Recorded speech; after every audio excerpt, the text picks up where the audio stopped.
fax came through at 6:12 a.m., smudged but legible. Child abandoned again. Same name. Fourth report in 3 years. Someone pinned it to the corkboard in the welfare office, half covered by pizza coupons and a flyer about budget cuts. Most people walked past it. Rick Benson stopped.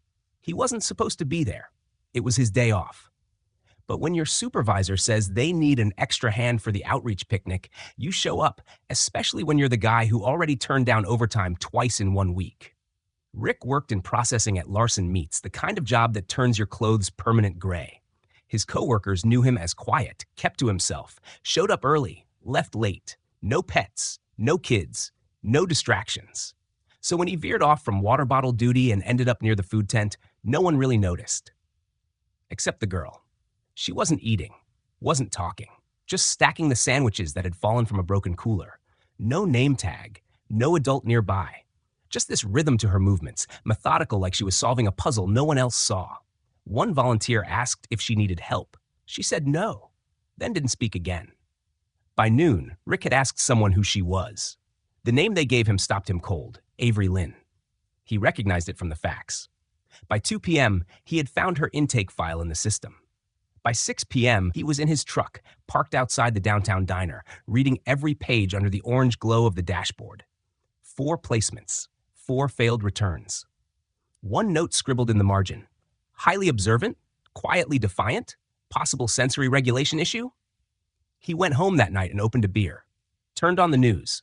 Didn't hear a word.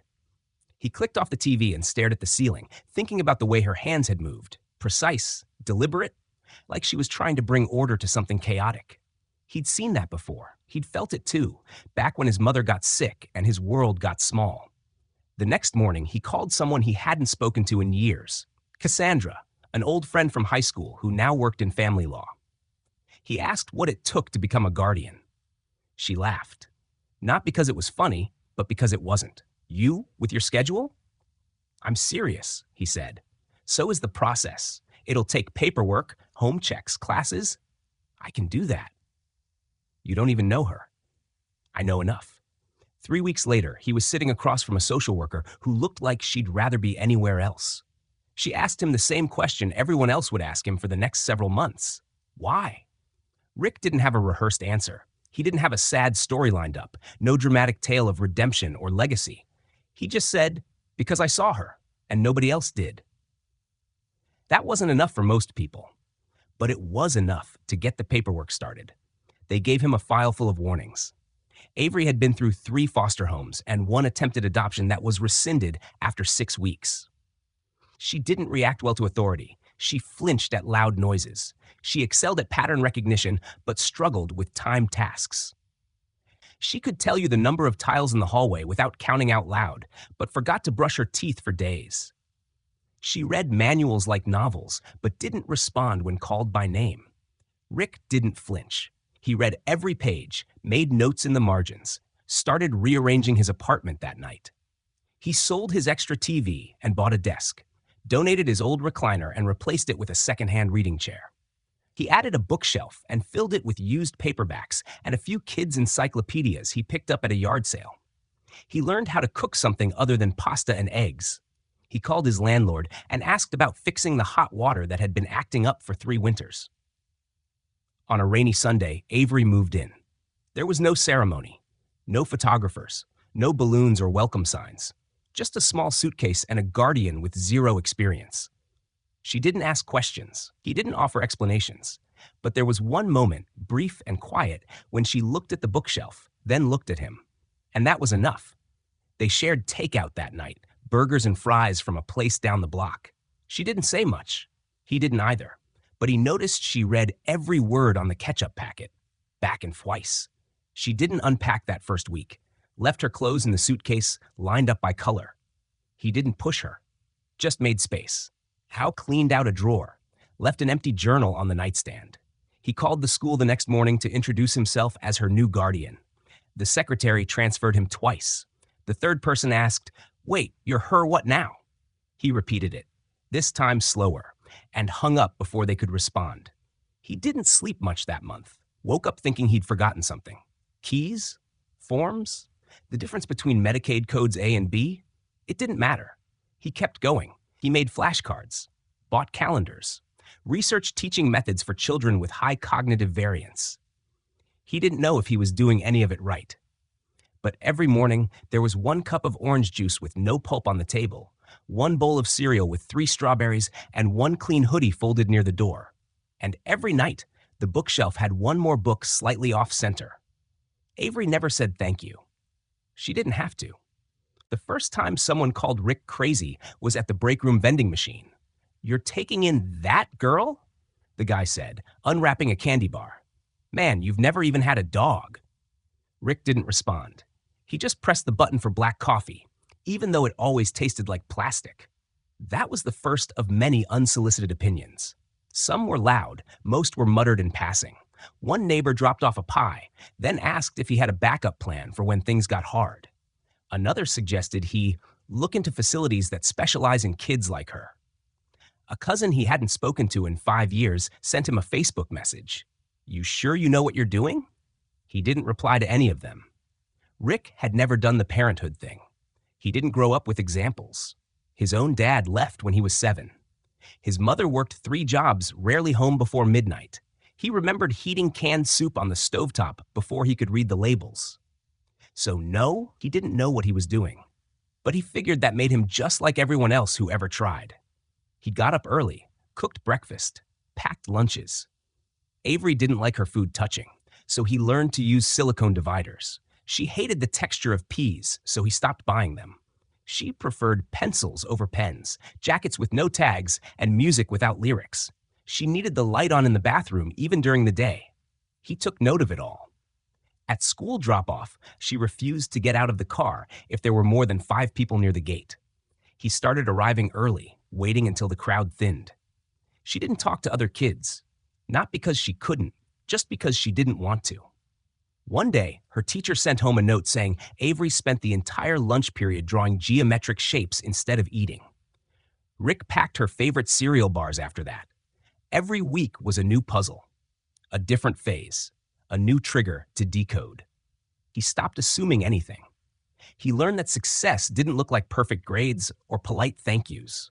It looked like a full lunchbox coming home empty. It looked like her leaving the bathroom door cracked open, trusting someone to knock. He showed up to every parent-teacher conference, even when they didn't ask him to. He sat through acronyms he didn't understand: IEP, ASD, SPD. He Googled them later. He didn't speak much in meetings, just listened and asked for clarification when needed. One teacher said Avery was unreachable. Rick politely disagreed. On weekends, he took her to the library. She didn't care for picture books, but loved manuals, how-to guides, diagrams, anything with systems and steps. She once spent 2 hours reading a vacuum cleaner user manual. When he asked what she liked about it, she said, "It makes sense." She didn't laugh at jokes. She didn't like clapping. She cried when the fire alarm went off and refused to enter a room where the TV volume was louder than 12. Rick adjusted everything, bought noise-canceling headphones, changed bulbs to soft white, installed a dimmer switch in her room. No one told him to. No one had to. Avery started calling him R. Just the letter. He didn't correct her. The first time he heard it, she had handed him a notebook filled with hand-drawn floor plans of imaginary houses. She'd labeled one of the rooms R's chair room. He pinned the page to the fridge. He found ways to make it work. When she had a meltdown at the grocery store because they'd rearranged the cereal aisle, he didn't get embarrassed. He just sat in the car with her afterward, both of them eating Pop-Tarts for dinner. When she got sick and couldn't describe what hurt, he learned to read her silences better than words. He kept a notebook of things that worked: routines, phrases, foods, colors. He called it the Avery Manual. It had tabs and highlighters and sticky notes, updated weekly. It wasn't scientific. It wasn't foolproof. But it was real. There were good days, too. The first time she tied her own shoes, he nearly forgot to breathe. The first time she made a peanut butter sandwich and left no mess, he took a photo of it. Not of her, just the sandwich, a perfect square, crusts trimmed. He printed the picture and taped it to the pantry door. Once, he caught her lining up her crayons by wavelength and muttering scientific terms under her breath. Later, he bought her a used copy of a college-level physics book. She slept with it on her nightstand. She still didn't like being touched, still didn't laugh at jokes, still didn't like being interrupted mid-sentence. But she started humming sometimes, little melodies with no words. She started leaving sticky notes on his desk, facts about frogs, maps of imaginary cities, math riddles with no answers. One night, Rick fell asleep on the couch after a 12-hour shift. He woke up to find a cup of water on the table, a blanket folded on the armrest, and a crayon drawing stuck to the back of his phone. It was a stick figure labeled R. No smile, no color, just standing next to a house with an arrow pointing to the door that said, "Still open." He didn't need more than that. Rick stopped working weekends when Avery joined the middle school band. She didn't play anything, didn't want to. But they let her sit near the percussion section and tap along with a soft mallet on a rubber pad. She never kept tempo, didn't care. She just liked the order of it. Sheets of music lined up, kids turning pages at the same time. Rick showed up to every recital. Most of the time, she never played. One time, she knocked the mallet off the stand and let it roll. Rick still clapped the loudest. People stopped asking why. They started avoiding the conversation altogether. By the time she was 12, she could cook scrambled eggs and draw comics about a superhero cat who saved grocery stores from spoilage and price inflation. Rick scanned every page and saved them in a folder labeled Catconomics. Her reading list had outgrown the kids section. She borrowed books on architecture, medical anomalies, and ancient alphabets. He once caught her correcting a trivia host on the difference between an asteroid and a meteoroid. The host blinked twice and changed the subject. The house was never quiet, not because Avery was loud, she wasn't, but because it was always alive. Every drawer held something halfway done. Paper circuits taped to cereal boxes, homemade puzzles that had no real solution, models of lighthouses made from straws and toothpaste caps. Rick stopped throwing anything out unless she said it was finished. Most things never were. They argued, but not in the usual way. Avery didn't shout or slam doors. She just stopped speaking. Days sometimes. Her silences weren't punishment. They were resets. Rick learned to wait. He'd leave sticky notes. "Soup's in the fridge. Don't forget your library card." New mechanical pencils in the drawer. Eventually, one would go missing. And that's how he knew they were okay again. She never said sorry. He didn't ask her to. Rick missed promotions. More than one. He said no to every suggestion of moving into supervisor roles. "Scheduling doesn't work for me," he'd say. He never mentioned Avery. Didn't want her name used as an excuse for him not climbing the ladder. She wasn't the reason. She was the priority. He took on overnight shifts instead. Less noise, more time in the mornings. He made her oatmeal before school, even though she preferred toast now. He left the cereal just in case. Some mornings she ate both, others she didn't touch a thing. He never asked why. Doctor visits got more complicated. Specialists, tests, more forms than he could count. Some said she was on the spectrum. Others said she was outside of it. Some called her atypical, some twice exceptional, and one just said beyond classification. Rick didn't care about the labels. He just wanted to know how to help her sleep better. Why her hands trembled during math tests. Why she flinched when someone chewed gum too loudly. No one had definitive answers. But she started drawing again after one doctor let her use the exam paper to sketch an underwater city. Rick framed it, hung it in the kitchen. She didn't acknowledge it, but she made a sequel city the next week, this time floating in the sky. They made a deal when she turned 13. No forced birthday parties, just pizza, a rented projector, and whatever documentary she wanted to watch. That year it was about volcanologists. The year after, optical illusions. At 15, she chose a film about abandoned architecture. Rick fell asleep halfway through. She watched it twice. She called him R less often. Started trying out Rick sometimes. Once, she called him my person when explaining to a counselor who would pick her up. He wrote it down in the corner of his wallet. She stopped bringing home drawings for a while. Focused on spreadsheets. She'd made a fictional economy based on amusement parks. Rick came home to find index cards labeled token rate adjustments and funnel cake inflation metrics. He didn't understand it, but he laminated a few of them, just in case she needed them for a college application later. There were hard days. Of course there were. Days she wouldn't get out of bed. Weeks when she barely ate. A month where she ripped up every drawing and taped black paper over her bedroom windows. Rick didn't force her into the light. He sat outside the room and read out loud from books about space. It wasn't therapy. It wasn't in any manual. But one day, the black paper came down. A sketch of Saturn appeared on the fridge. She didn't explain. He didn't ask. The first time she tried to cook for herself, she set off the smoke alarm with a pan of burned cheese toast. Rick didn't laugh. He just bought a better toaster oven and a fire extinguisher. The next week, she made pancakes. Lopsided, rubbery pancakes that tasted like salt. He ate them anyway. One of them was shaped like an R. By the time she hit high school, Avery had created a fully functioning online newsletter about obscure traffic laws in the United States. Her third subscriber was a retired DMV clerk from Wyoming who mailed her an antique road sign. She hung it on her door. They didn't talk about college, not yet. Too far ahead. But Rick started setting aside money, canceled his streaming services, took a side gig fixing vending machines in the evenings. He didn't tell her. He just made it work. One night, he found a piece of paper folded into a star in his lunchbox. Inside was a single sentence written in blue ink, "Thank you for being the variable that stayed constant." He kept it in his wallet, right next to her birth certificate. By the time Avery turned 16, Rick had memorized the art of saying no. No to late shifts that would leave her alone past dark. No to friends' weekend trips when her therapy sessions overlapped. No to the manager who kept asking if he was still doing the parent thing. No to people who talked about her like she was a phase he'd outgrow. He didn't advertise their life, didn't share it on social media, didn't use it as a point of pride.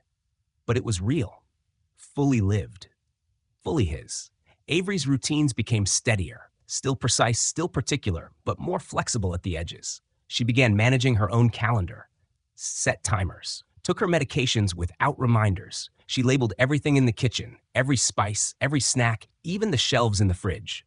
Rick once opened the freezer to find a taped sign that read, "Left side equals meal kits, right side equals chaos." She applied for a student internship at a local print shop, designed logos for made-up companies in her spare time. She spent hours redrawing the same icon, rotating it by single degrees, analyzing how it felt to her eyes. When she got the position, she printed Rick a business card that read, "R, Consistency Consultant." He still carried it in his wallet. School reports changed. The comments were less about deficits and more about distinctions. "Unusual insight into spatial reasoning," one teacher wrote. "Often ahead of class in technical fluency." Another, "Does not engage in traditional group activities, but offers lateral solutions when prompted." She wasn't the loudest or the friendliest or the most understood, but she was respected. Slowly, that started to matter to her. Rick bought a cork board and let her post anything she wanted. Assignments, reminders, memes she printed out, lists of books she planned to borrow. In the middle was a paper with just 2 words, underlined twice, "Noise cancel." Neither of them talked about the deeper meaning, but it stayed up all year. Senior year, Avery turned 17 and quietly asked if she could try something on her own. Rick didn't panic. He didn't lecture. He just said, "Okay, what do you need?" She needed independence, but structured, partial. Her idea, rent a tiny studio apartment 4 blocks from home, furnished with a mini fridge and her own key. Rick helped her draft a lease, set up auto pay for bills, and install a dual lock system. She moved in the first week of spring. He didn't tell her how hard the quiet was. No more spoon clinks at breakfast. No more sticky notes left on his wallet. No more occasional arguments about Wi-Fi passwords or whether salad counted as dinner. But she still came by on Sundays. Same time every week. They cooked the same meal, pasta with too much garlic, store-brand soda, and her favorite off-brand cheese puffs. She updated him on projects, sometimes showed him a design she was working on, sometimes just sat and ate. And every time before she left, she'd say, "Same time next week?" Always. She never forgot his birthday. Not once. Never missed a check-in call. Never skipped a holiday unless she was working, and even then she'd drop by with a note or a box of his favorite cereal. She still called him R, but only in text messages now. In person, she called him Rick. Then sometimes, my old man, depending on her mood. But when things were hard, like when she lost her first freelance client or when her design got plagiarized online, she came home and curled up in the silence. He didn't ask for details. He just made tea and left the porch light on. People who used to ask why he did it now didn't ask anything at all. Some assumed Avery had grown out of whatever made her different. Others assumed he'd just gotten lucky. No one really wanted to hear about the decades between then and now. The small choices that built the bridge, the skipped trips, the extra jobs, the missed sleep, the quiet sacrifices that looked like nothing from the outside. Rick didn't need them to see it. He saw it every time she held a conversation without pacing, every time she made eye contact with a cashier, every time she rode the bus without writing down every turn first. Progress was never linear. It zigzagged, dipped, stalled. But it always moved. He never asked her for anything. Not gratitude, not payback, not promises, but she gave them anyway. In gestures, in patterns, in actions louder than words. One night, after a double shift at the plant, Rick came home to find a package on his front step. Inside was a portfolio binder. Inside that, a series of hand-drawn illustrations. Each page was part of a book, a children's story. The title read, "The Variable Who Stayed." The drawings showed a tall figure with messy hair and a tool belt, following a small girl across mazes, playgrounds, fire escapes, and crowded streets. Sometimes he led. Sometimes she did. Sometimes they walked side by side. At the very end, the last page simply said, "To the one who stayed even when I made no sense. Thank you for not trying to fix me." He didn't call her that night, just stared at the words until his shift alarm went off again. When his coworker asked why he looked like he hadn't slept, Rick just smiled and said, "I finally read something worth staying up for." Rick retired from Larson Meats on a Tuesday. No party, no cake, just a handshake from the shift manager and a folded envelope with his final paycheck. He didn't want to fuss. After 41 years, he figured the cleanest exit was through the side door. He clocked out one last time, stepped into the parking lot, and let the silence take its place where the machines used to hum.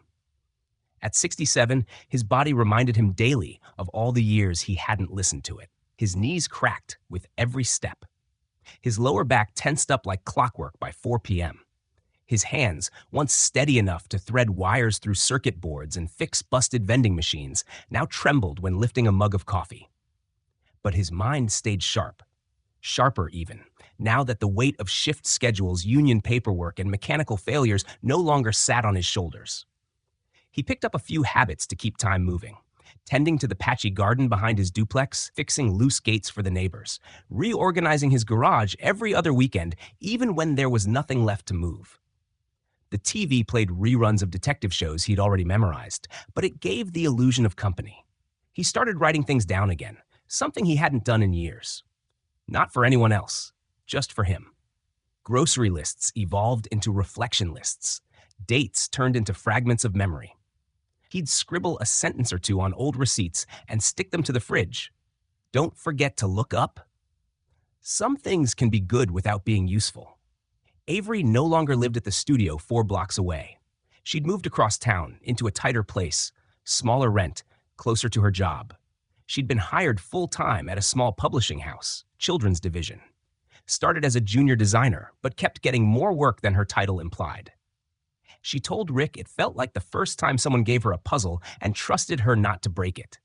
They still did Sunday dinners, non-negotiable. Sometimes she cooked, sometimes he did. Most of the time they ordered takeout and pretended they meant to. The ritual was more important than the food. But something had shifted in the last year. Avery stopped sharing details, not in a distant way, just quieter, more deliberate. She still showed up, still texted, still dropped by with grocery discounts she thought he'd use. But when he asked how work was going, she'd just smile and say, "Busy." Rick didn't push. He knew that rhythm. She started spending weekends out of town, claimed she was visiting friends, scouting design references, clearing her head. Her energy had a different tempo now, faster, sharper, like she was chasing something but wouldn't name it. Rick assumed it was love, or ambition, or maybe a chapter she hadn't opened to him yet. He didn't ask. Then one Saturday morning, she called and told him to wear something nice. He asked if it was another gallery event. She said no. He asked if she needed help hauling something. She said definitely not. She picked him up in a car he didn't recognize. Sleek, quiet engine, the kind of vehicle you lease when you've just gotten your first raise and haven't told anyone yet. She was wearing her presentation outfit, the one with the navy collar and the worn messenger bag. They drove for nearly 40 minutes. He didn't ask where they were going. Just watched the landscape change from residential gridlock to wide stretches of calm, the kind you only see on the outskirts where rent drops and space expands. Finally, they turned into a gravel driveway that twisted through a property that looked too big for two people. At the end stood a house, 2 stories, fresh paint, sky blue shutters, a wide porch with a rocking chair already set in place. Rick's first thought was that she'd bought it for herself. His second thought was that maybe she'd finally decided to settle down. Then she handed him an envelope. No build-up, no speech, just a plain envelope with weight. Inside was a deed, his name printed across the top in bold, permanent ink. She told him she'd been saving for 3 years, working mornings, nights, freelance on the side. No vacations, no luxuries. She'd skipped holidays to take extra contracts, pitched book ideas, took on illustration work she didn't even like. She had only one goal in mind, to buy him a house, a real one, not the kind with radiators that coughed in the winter or faucets that never stopped dripping. She said, "You gave me everything when I had nothing. Now I want you to rest in something that's yours." Rick couldn't speak, couldn't move. The only sound was the paper creasing in his hands and the wind brushing against everything she'd built for him. She led him inside. The floors were warm wood. The living room already had his chair, ours throne, stitched into the pillow. On the mantel were frames he hadn't seen in years, crayon drawings, old birthday cards, stick figures under rainbows, all things he thought she had forgotten or discarded.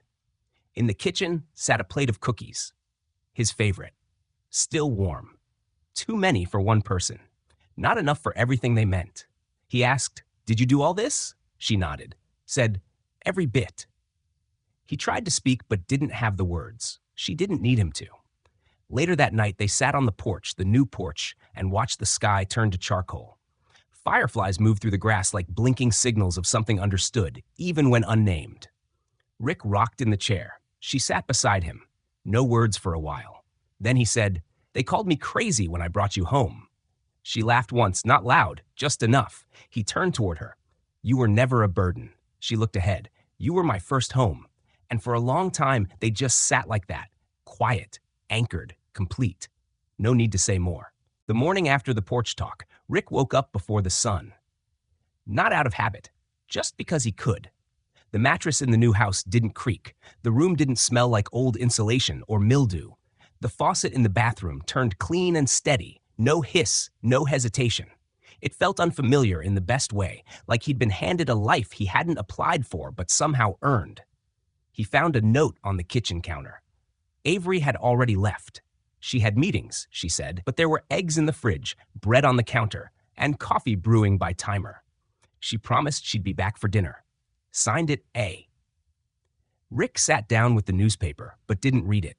Just stared at the pages, thinking about everything it had taken to get here. Not the house, though that was its own miracle, but the years. The decisions. The ones that felt like nothing at the time, like leaving work early, skipping overtime, turning down every chance to run. All of it layered together to build something that finally stood still long enough to be called home. He wandered into the living room, ran his fingers over the spines of books on the shelf, titles Avery had grown up reading, then later outgrew, then finally rewrote in her own way. Children's books, puzzle books, design theory tomes next to old comic anthologies. In the middle, a thin binder labeled "In Progress." He didn't open it, just let it sit. Outside, he heard the neighbor's dog barking. A new sound, not threatening, just alive. The air didn't buzz with sirens or car horns, just birds. And wind, and time, stretching quietly. The doorbell rang around noon. It was a delivery, envelope only, no return address. Inside, a printed invitation, Avery's name on the header. Mosaic House presents an evening of illustrated storytelling. She was listed as the featured artist. 1 night only, no plus ones required. Rick stared at the card for a long time before placing it on the fridge under a magnet shaped like a pineapple. He didn't tell anyone about it. Didn't mention it to the barista at his regular coffee shop. Didn't bring it up to the librarian who always asked how Avery was doing. He just circled the date on the calendar and made sure his shirt was pressed the night before. The gallery was in a part of town Rick hadn't driven through in years. too polished, too new. He parked 2 blocks away and walked the rest of the distance, not because he had to, but because it gave him time to think. He wasn't nervous, just curious. Curious to see how she'd chosen to tell the story and whether she'd tell it at all. Inside, the lights were low but intentional. Each framed piece hung with precision. There were families, students, couples wandering from image to image, reading placards, pointing, whispering. Rick kept his hands in his pockets and made his way clockwise. The first few panels were familiar. A small girl, unnamed, her figure always slightly off-center. She stood in crowded rooms, but never with others. Her dialogue was sparse, her movements abstract, measured. The background details were sharp, down to the brand of shoes, the creases in paper, the water stains on ceilings. It was clear this wasn't fiction. One panel showed a man in a work shirt, faceless, helping the girl tape glow-in-the-dark stars to a cracked ceiling. Another showed her sitting under a table at a school dance, sketching equations on a napkin. In the margin, silence is sometimes louder than music. As Rick continued, the girl aged, the colors deepened. Her expressions grew more confident, not happier, not louder, just fuller. In one frame, she stood at a podium with no microphone. In another, she held a blueprint for a treehouse labeled accessible, weatherproof, private. Then came the final wall. It was quiet here. People lingered longer. In the center, a 3-panel sequence. First, the girl standing at a threshold, suitcase in hand, turning back once. Second, the man at a kitchen table, empty chair beside him, coffee gone cold. Third, a new house, same girl, now older. The man in the rocking chair, asleep, a book resting on his chest. Above them both, a quote written in bold, hand-drawn lettering, "You don't fix what isn't broken, you build with it." Rick didn't move for a long time. When he turned to leave, he caught a glimpse of her in the back corner, talking to someone, mid-laugh, her hand gesturing toward a sketch. She didn't see him, or maybe she did and didn't let on. He didn't wave, he didn't interrupt, he didn't need to. He walked out into the cool night air with no coat and no plan, but with the strange sensation that someone had just turned a page for him he hadn't realized he was still stuck on. The next day, he woke up to a message on his phone, from Avery. No greeting, just a photo of the house from the street, front porch lights on. Below it, a single line, "Your turn to cook." He smiled, stood, made a shopping list. The fridge didn't hum anymore. The pipes didn't groan. The lights didn't flicker. And for the first time in decades, Rick looked around and thought, maybe this was always coming. Maybe every yes and every no had curved the road to land him here, exactly where he needed to be. Not alone, not rescued, just home. Dinner that night was simple. Grilled cheese, tomato soup from scratch, and a salad neither of them touched. Avery showed up right at 6, same way she always did, with a bag of groceries she never expected him to use, and a new book she thought he might pretend to read. They didn't talk much during the meal. Rick asked how the show went. She shrugged and said it was louder than expected. He nodded like that meant something, and it did. Afterward, she walked through the house again, like she hadn't built it. Ran her fingers along the shelf where his old radio sat, turned on the lamp in the hallway to make sure it still worked. She stayed longer than usual. When she finally stood to leave, he didn't walk her to the door. Just stayed in the chair, watching the light dim as she backed out of the driveway. He waited until the car disappeared before reaching for the drawing she'd left behind. A rough pencil sketch of 2 figures sitting on a porch, one of them mid-rock, the other pointing up at stars. He pinned it to the fridge under the magnet shaped like a banana. The pineapple one was already taken. Days went by. Then, weeks. They didn't always see each other, but they always knew where the other one stood. Rick started volunteering at the library on Wednesdays. Someone needed help cataloging the local history archive, and he liked the quiet. Avery came by once, unannounced, just to drop off a box of old maps she thought looked important. She stayed 15 minutes, rearranged some books, and left with a stack of technical manuals she claimed were for inspiration. They didn't hug, didn't need to. One Friday in late summer, Rick had a checkup. Nothing serious. Just the kind of appointment you make when the number on your birth certificate starts to feel heavier than the one on your driver's license. The nurse asked if someone would be driving him home. "No," he said, "but someone will check in." Sure enough, an hour after he got back, Avery texted, "Need anything?" He replied, "Lemon drops, the good kind." She didn't answer. But the next morning, there was a paper bag on the porch. Inside, lemon drops, 2 cartons of almond milk, and a note that said, "Don't forget Sunday. I'm making lasagna." She wasn't a kid anymore. She hadn't been for a long time.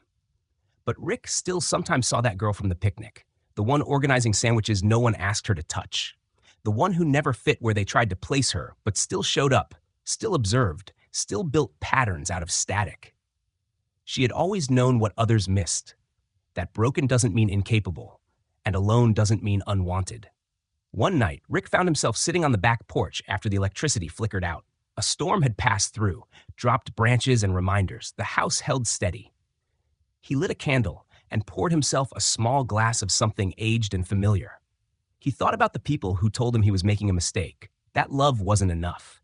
That effort couldn't compensate for diagnosis. That devotion didn't equal outcome. He didn't resent them.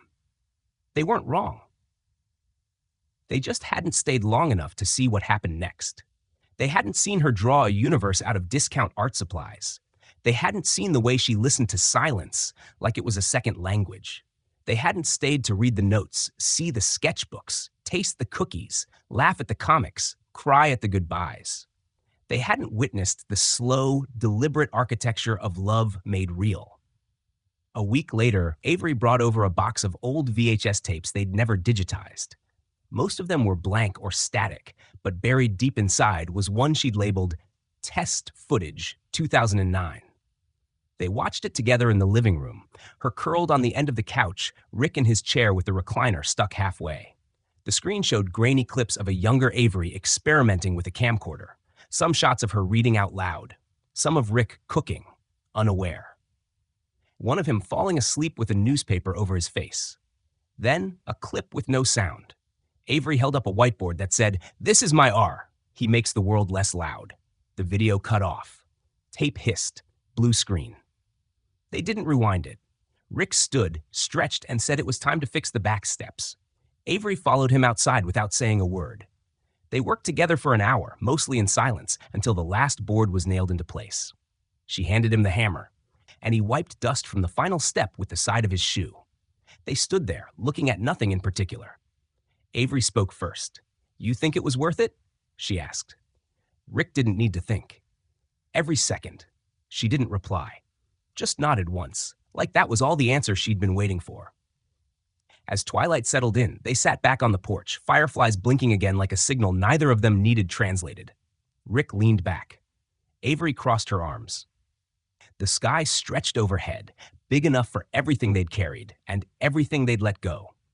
And in that space, without fanfare or finish lines, the truth of their story settled quiet and solid. Love doesn't always look like rescue. Sometimes it just looks like staying. And staying, when the rest of the world walks away, is its own kind of miracle. Thank you so much for taking the time to listen to today's story. We're deeply grateful for your presence and attention. This wasn't just a story about a man and a girl. It was a reminder that sometimes love doesn't need to be loud, dramatic, or perfect. Sometimes it simply means staying, choosing someone again and again, even when the world doesn't understand why. We hope it made you feel something or see something differently, even if just for a moment. If this story touched you, please consider supporting our channel by clicking the like button. It helps more than you know. Leave us a comment below, tell us which country you're watching from, and share your thoughts about the story. We love hearing from you and building a global community through storytelling. And of course, don't forget to subscribe so you won't miss the next powerful, emotional, and unexpected tale we share. Your support means the world to us. Thank you again.